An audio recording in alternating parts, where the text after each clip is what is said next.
Oui, vas-y, vas-y.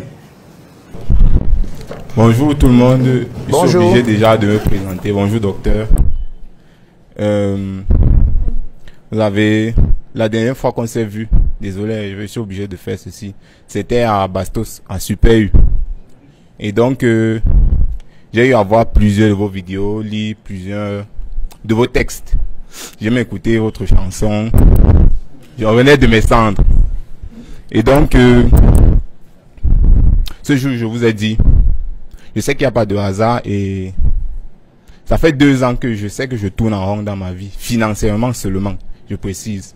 Mais sinon, intellectuellement, j'ai appris beaucoup de choses et je me suis rendu compte que, généralement, heureusement vous avez dit, je me pose souvent les mauvaises questions.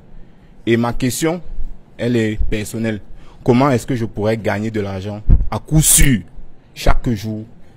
Et ouais, s'il vous plaît. Et de façon à ce que ça réponde aux besoins des gens et comment dirais-je encore, de façon naturelle. Voilà. Et moi, je suis électronicien de formation. Aujourd'hui, je fais des installations de GPS dans les véhicules, électro-autoradio Android et les caméras de surveillance également. Et donc, j'ai commencé à répondre à cette question aussi parce que quand vous posez une question, le cerveau, ce que lui fait, il cherche aussi la réponse automatiquement.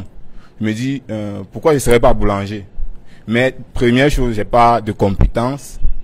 Deuxième chose, je réfléchis avec le temps et l'âge. Donc, il y a beaucoup de contraintes. Et je suis venu ici, personnellement, pour élargir mon horizon d'opportunités, si je peux dire ainsi. Et j'ai été en contact de vous ce jour pendant quelques minutes. Vous étiez en train d'échanger avec des grandes personnes. Ce que j'ai remarqué, c'est que quand vous êtes auprès de gens qui ont plusieurs connaissances ou une certaine expertise, même de façon, si je peux dire, innocente, vous grandissez. Le jour là, j'ai dit que je vais vous rencontrer lorsque j'aurai grandi, j'estime. Et heureusement, les choses arrivent aujourd'hui comme une coïncidence dans ma vie. J'ai vu, vous avez posté une messe gratuite. Et donc, j'ai dit, waouh, il faut que je saisisse cette chance pour être avec vous aujourd'hui. Et je sais, déjà jusqu'ici, j'ai encore acquis beaucoup. Merci vraiment. Et j'ai encore tellement à dire, je bavarde beaucoup. Merci beaucoup. Nico? Ok, merci. Alors,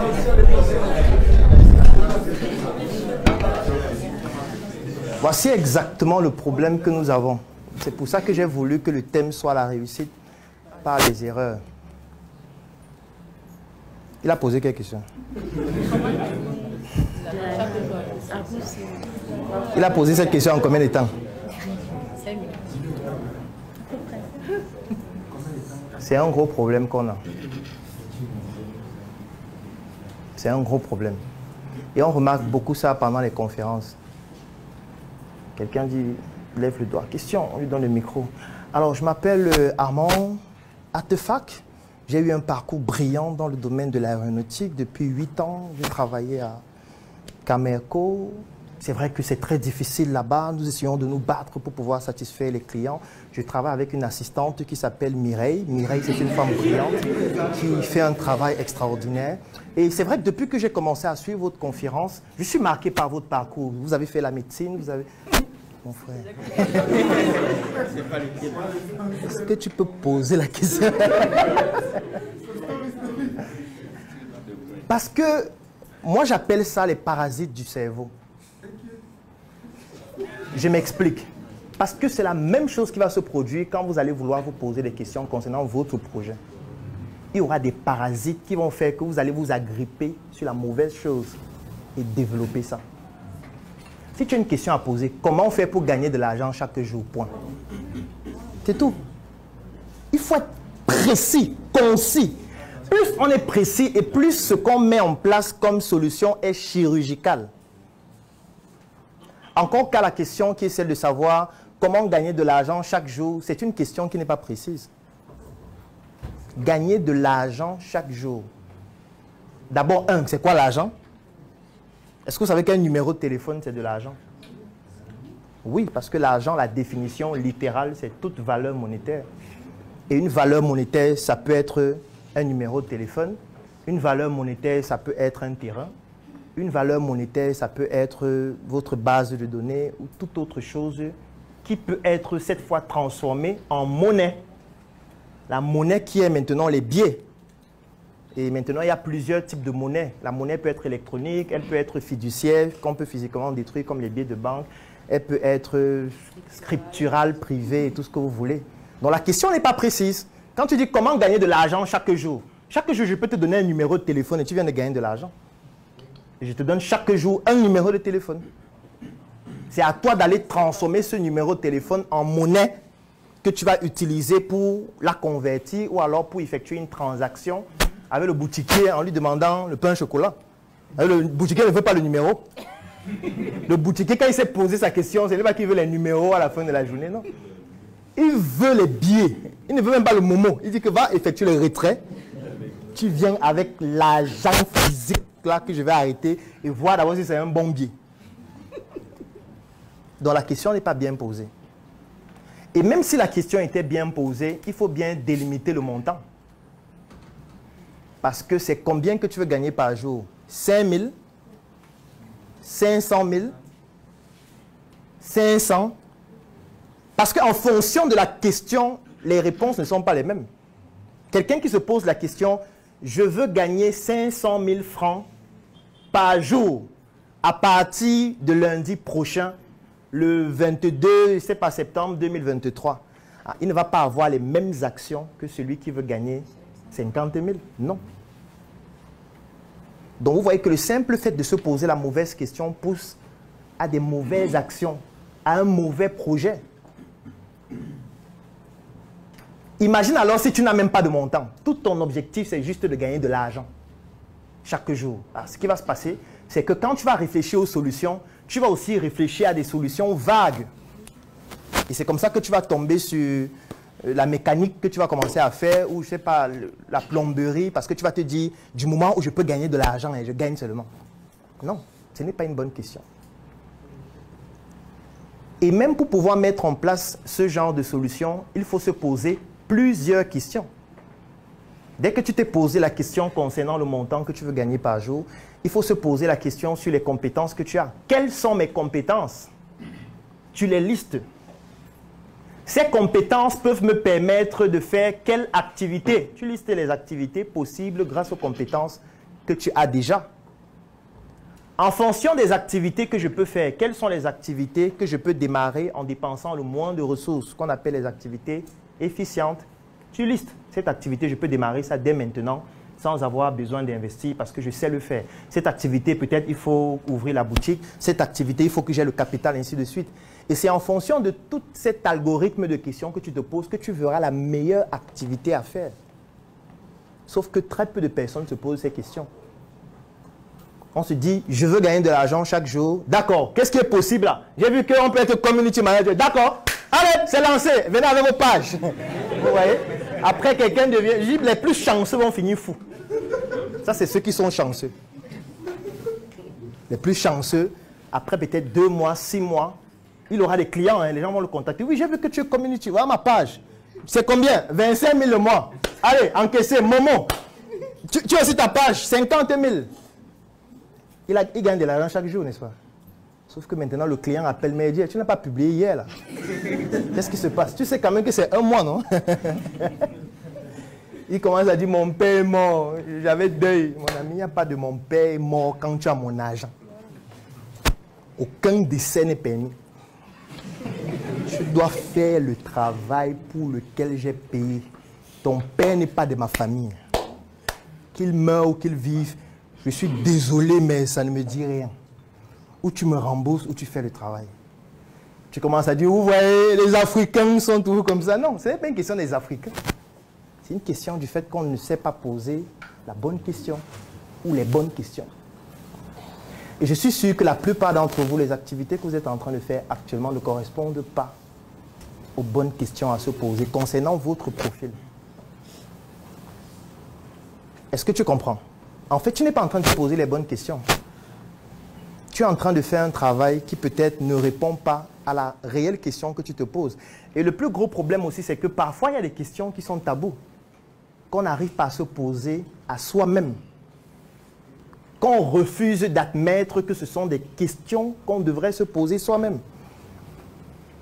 Ça devient donc des questions refoulées qui vont se matérialiser dans notre comportement et notre attitude au quotidien, même inconsciemment.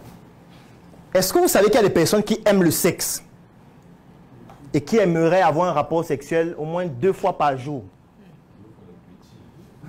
Oui, comment il dit? Il dit que 2 fois c'est petit. Ça veut dire que c'est un problème pour lui. Ça veut dire que lui, s'il veut avoir une partenaire, la question qu'il doit se poser, c'est: est-ce que ma partenaire est capable de supporter un rythme, c'est-à-dire une fréquence de rapport sexuel d'au moins 2 rapports par jour? C'est la question qu'il doit se poser avant d'avoir une copine. Et la copine doit répondre à cette question. Parce que s'il voit juste une fille en route, il dit: elle me plaît. Et puis ils commencent à sortir ensemble. Ce qui va se passer, c'est quoi? C'est qu'il y aura des frustrations. Des frustrations, en fait, qui sont de ton fait. Parce que tu ne t'es pas posé la bonne question avant. Donc, il y a beaucoup de projets qu'on développe comme ça, qui en réalité ne répondent pas à des bonnes questions. Et c'est ça qui nous pousse, en général, à commettre des erreurs qui peuvent être fatales. Ça ne veut pas dire que le fait de se poser les bonnes questions empêche de commettre des erreurs, non. Mais sauf que vous allez commettre des erreurs sur le chemin qui correspond à votre réussite, parce que chacun de nous a sa réussite. Donc, on va faire un premier exercice qui consiste à ce que chacun se pose 2 questions concernant son projet. Donc, vous allez considérer que le projet que vous avez actuellement, il n'existe pas, parce qu'il est beaucoup plus facile de repartir de zéro que de corriger ce qui existe déjà. Je pense que tous les ingénieurs vont vous dire la même chose. Si vous avez une maison qui est déjà construite, vous entrez dans la maison, il n'y a aucune aération. Parfois, vous arrivez dans une maison, il est 11h30, mais il faut allumer pour voir. Et tu es dans la maison, tout est noir le matin. Tu entres dans la chambre, c'est comme si c'est une cellule qu'on a construite. Et les gens, chaque jour, entrent dans leur cellule, ferment la porte, et tu as construit ta cellule toi-même, avec ton argent. Et chaque jour, tu entres dans ta cellule, tu fermes. Tu n'as pas besoin d'éteindre, puisque c'est déjà dans le noir. Et tu dors dans ta cellule. Même si tu cries là-bas, même si tu meurs, on va découvrir ça peut-être 2 jours après. Et parfois, quand tu arrives, tu vois comment la personne te dit: je voudrais faire des rénovations. Tu dis: madame, en fait, ce qu'il faut faire, c'est de détruire la maison. Non seulement ce sera moins coûteux, et on aura un meilleur résultat à la fin. Donc parfois, pour avoir de bons résultats, il faut tout arrêter, totalement. Et se reposer d'autres questions avant d'aboutir à une solution. Moi, j'aime toujours dire, ce n'est pas en voulant améliorer la bougie qu'on a créé l'ampoule électrique, non. Vous savez qu'il y avait la bougie. Donc on ne s'est pas posé la question comment améliorer la bougie, c'est ça qui a conduit à l'ampoule, non. C'est qu'on a pris la bougie, on a jeté. On a dit que le truc ne marche pas. Comment on peut faire pour éclairer sans la bougie? Et c'est ça qui a poussé à des réflexions dans beaucoup d'autres disciplines. Et on a eu l'ampoule, les LED, tout ce qui va avec. Donc parfois, il faut tout arrêter, se reposer d'autres questions et recommencer avec de nouvelles questions plus précises et plus concises. Donc on va faire une pause de 10 minutes. Pendant cette pause, chacun va être seul dans son coin, on ne cause pas. Parce que ces questions, ce n'est pas ensemble. Chacun doit se poser ses questions à lui-même. Donc soit vous restez là seul, si vous avez un casque, vous mettez le casque. Si vous pouvez aller dehors, vous partez dehors. Si vous pouvez descendre même de l'immeuble, vous partez, vous baladez, vous revenez. Et quand vous allez revenir ici, il faudrait que vous ayez au moins 2 ou 3 questions concernant ce que vous comptez réellement faire de votre vie. C'est quoi votre réussite et comment est-ce que vous comptez l'atteindre? La mission est simple. Voici une arme capable de changer le mindset du continent africain. Détruire l'obésité de l'inconsistance intellectuelle dans laquelle se cache le coffret VIP. Il possède une arme contenant 200 heures de formation et 8 ans d'expérience entrepreneuriale. Recevez le pouvoir de devenir une meilleure version de vous-même. Armez-vous de cette clé pour une réussite entrepreneuriale.